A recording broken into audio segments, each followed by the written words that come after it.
Olá, tudo bem? Eu sou Tatiane Fuji, sou nutrigeneticista do Centro de Genomas e hoje nós vamos falar sobre um tema muito interessante que é a neuronutrição. Para começar, é importante nós pensarmos em contextualizar as doenças neurodegenerativas em relação à sua descrição e em relação aos dados epidemiológicos. Quando a gente pensa em doença neurodegenerativa, nós pensamos que se trata de uma doença progressiva e gradual que leva à degeneração da estrutura e função do sistema nervoso central e também do sistema nervoso periférico. Essa degeneração, ela promove uma deterioração dos neurônios, principalmente da bainha de mielina, e que isso afeta a transmissão das informações e controle de alguns movimentos. Quando nós olhamos para a epidemiologia, podemos pensar que nessa transição do envelhecimento populacional, olhando para a pirâmide, podemos então entender que a população está envelhecendo mais, a expectativa de vida está aumentando, mas quais são as consequências de tudo isso? Será que os nossos idosos eles estão envelhecendo com saúde? Será que existe qualidade de vida nesse processo de envelhecimento? Para falarmos de doenças neurodegenerativas, podemos classificar algumas doenças como, por exemplo, o Parkinson, a síndrome de Huntington, esclerose múltipla, algumas doenças associadas com o sistema neuromotor. E aí, hoje nós vamos falar sobre especificamente da doença de Alzheimer, que é caracterizada pela perda de memória, comprometimento cognitivo e alterações de comportamento, dependendo do grau de evolução da doença.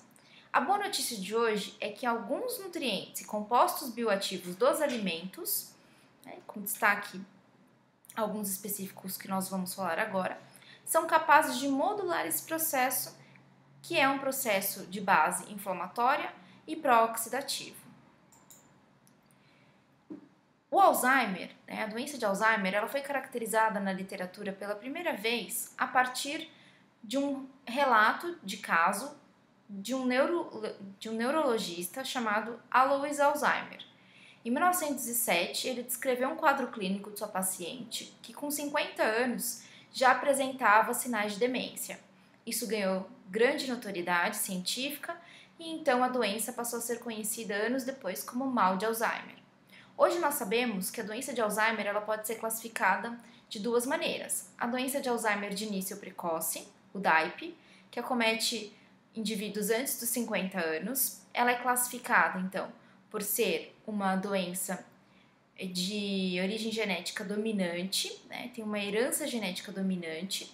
Ela ocorre uma mutação missense, principalmente em 3 genes específicos, da APP, que é a proteína precursora beta-amiloide, e também nos genes da presenilina 1 e 2.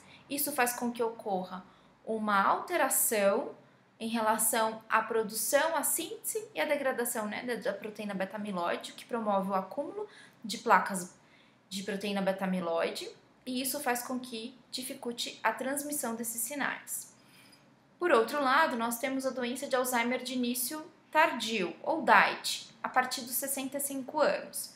Ela é uma doença em que inclui fatores genéticos e fatores ambientais que podem potencializar a ocorrência dela. Nessa doença de Alzheimer, no DIAD, nós podemos então ter mecanismos de falência no clearance dessa proteína beta-amiloide, associado também com o aumento de inflamação e aumento de processo oxidativo. Por falar em doença de Alzheimer de origem tardia, que é onde a nutrição tem o papel principal de modulação, um gene que se destaca é a apolipoproteína E. Quando a gente tem o alelo de risco, ou seja, o alelo E4, nós podemos potencializar esse risco da presença de Alzheimer em até quase 15 vezes, mais especificamente 14,9 vezes, aumentando o risco. Só lembrando que nós fazemos uma predição quando nós olhamos para esse exame, para o DIAD. Por quê? Porque nós estamos trabalhando com o conceito de prevenção. E trabalhando com o conceito de prevenção, nós queremos entender e identificar as variantes de risco para então ter sugestões de intervenção personalizadas. Então, quando nós pensamos na presença da apolipoproteína E4, nesse alelo de risco, pensamos que o indivíduo ele pode apresentar uma perda da função fisiológica com declínio da função sináptica, do metabolismo de glicose, da neurogênese, do clínico de beta-amiloide, da função vascular, da função mitocondrial e também do metabolismo de lipídios. Em contrapartida, ele pode apresentar um aumento de toxicidade, com o aumento da atrofia cerebral, da agregação dessas placas beta-amiloide, da formação de rede, e aí a gente tem a ativação e o papel importante das proteínas do Tau, e as proteínas Tau fazem mais fosforilação, aumenta o processo pró-inflamatório e também um aumento dessa atividade cerebral de uma forma desordenada ou aberrante. Essa resposta inflamatória tão presente nessas doenças neurodegenerativas, essa resposta está associada diretamente com a resposta oxidativa. Então a gente tem o aumento de espécies reativas de oxigênio mais circulantes, então a síntese dessas espécies reativas, temos o aumento da circulação de espécies reativas de nitrogênio e também temos o aumento de citocinas pró-inflamatórias, como por exemplo TNF-alfa e interleucina 6. Isso dificulta a transmissão de sinal de neurônio para neurônio e, consequentemente, pode levar à morte cerebral. Então, nós temos aí um papel importante de manejamento da regulação dessa resposta inflamatória em minimizar os efeitos nocivos da progressão da doença de Alzheimer. Ao mesmo tempo, o processo oxidativo leva também ao processo inflamatório, então os dois se conversam muito bem. E a boa notícia, novamente, é que alguns compostos antioxidantes e anti-inflamatórios da dieta podem influenciar nos danos aos neurônios e podem influenciar de uma maneira positiva quando nós acertamos quais são os compostos bioativos e quais são os nutrientes que podem modular esse estado de inflamação e esse estado oxidativo. Por isso, a neuronutrição se destaca em três principais objetivos. O principal objetivo, então, é identificar qual é o estado nutricional desse indivíduo e adequá-lo. Por quê? Porque existem muitos estudos mostrando que o paciente que tem doença de Alzheimer estabelecida, ele apresenta redução bioquímica, né? Então, olhando para os exames bioquímicos, ele tem uma redução de vitaminas importantes e de minerais importantes. E isso está associado tanto com o consumo quanto com a própria biodisponibilidade desses nutrientes. Então, é muito importante a gente adequar esse estado nutricional. Adequando esse estado nutricional, a gente consegue melhorar a resposta inflamatória, consegue diminuir esse processo inflamatório e consegue regular o estresse oxidativo. Uma das intervenções propostas pela literatura é a utilização da dieta MIND, que junta a dieta DASH, então a dieta que está associada à prevenção de hipertensão, mais a dieta do Mediterrâneo. Essa dieta MIND, ela está associada a um score. Então, os pesquisadores, eles desenvolveram um score e nesse score eles pontuam cada alimento que o indivíduo está consumindo num período de tempo, ou por semana, né, ou ali quinzenalmente, e aí eles colocam então uma pontuação. Ao final de tudo, o paciente tem que apresentar no máximo 15 pontos. E o que eles conseguiram correlacionar? Eles conseguiram correlacionar que esses pacientes que têm maior risco para o desenvolvimento de Alzheimer ou que já têm a presença do alelo E4, eles, quando apresentam uma maior proximidade com esse score máximo, que seria o de 15, eles têm uma melhora do processo de declínio cognitivo, ou seja, eles melhoram esse processo cognitivo e, ao mesmo tempo, reduzem, então, a progressão da doença, controlando principalmente o estresse oxidativo e o processo inflamatório. Alguns estudos propõem alguns nutracêuticos que podem também melhorar esse processo de declínio cognitivo. Um dos compostos que podem melhorar são os compostos fenólicos, né? A gente tem aqui alguns flavonoides que também podem auxiliar, como, por exemplo, caempiferol, quercetina, as próprias catequinas, né, do chá verde. A gente tem aqui a daidzeína, a genisteína da soja.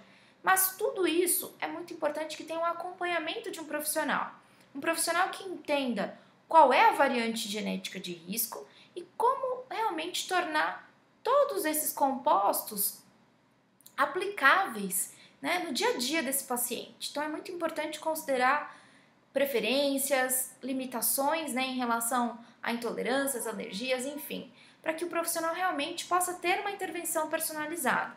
Então, o conjunto dessas informações, que ele pode consumir com as alterações genéticas, faz o casamento perfeito quando a gente quer trabalhar com nutrição personalizada. Uma outra proposta colocada pela literatura é a utilização de alguns suplementos prontos, né? Então, ao invés de eu dar um composto isolado para aquele paciente, eu já dou um combo de vários compostos e que ele pode ter alguns benefícios em relação ao início da doença. Então, a gente consegue observar na literatura que quando a doença está em estágio inicial, a gente consegue ter um poder de modulação muito maior do que quando ela já está em estado mais avançado. Esse suplemento, ele é comercialmente disponível, né, no Brasil, e nós temos então como composição, ele possui EPA, que é o ácido eicosapentenoico, né, proveniente ali do óleo de peixe, o ômega 3, o DHA também, o ácido docosahexaenoico, proveniente também do óleo de peixe, alguns fosfolipídios, colina, uridina, vitamina E, vitamina C, então vitaminas antioxidantes, selênio, vitamina B12, B6 e o ácido fólico ou vitamina B9, complexo B. A partir dessa composição, eles conseguem fazer um acompanhamento da evolução desses pacientes e conseguem mostrar, por meio de estudos clínicos, que os pacientes têm uma boa resposta em relação à suplementação diária desse produto e que nível de toxicidade é reduzido quando eles fazem um consumo crônico, porque aí nós estamos pensando também em prevenção, né? Então, o indivíduo que consegue identificar na família que existe alguns alelos de risco, ele já pode trabalhar com essa profilaxia. Alguns profissionais preferem trabalhar com essa profilaxia.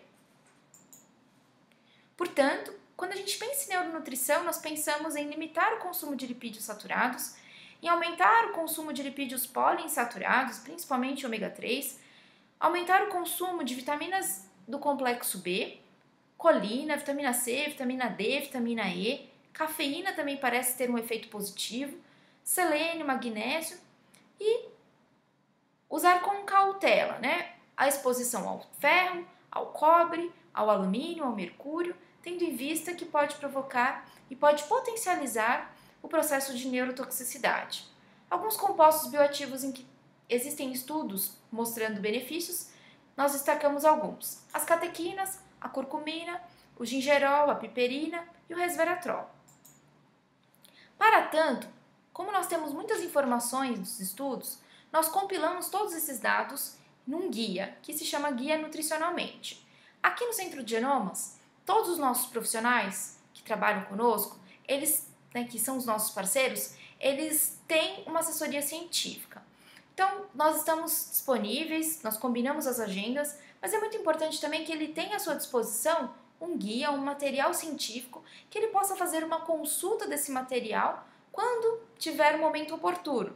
Por isso nós criamos esse guia. Esse guia serve para orientar, para sugerir e de forma alguma para bater o martelo e colocar como sendo uma única estratégia de intervenção. Aqui nós estamos sempre dispostos a discutir os casos dos pacientes e nos reunimos junto ao grupo de inteligência genética para então levantarmos questões polêmicas e questões que são dúvidas dos nossos prescritores, para que a gente possa entregar um trabalho, um comprometimento científico e ético.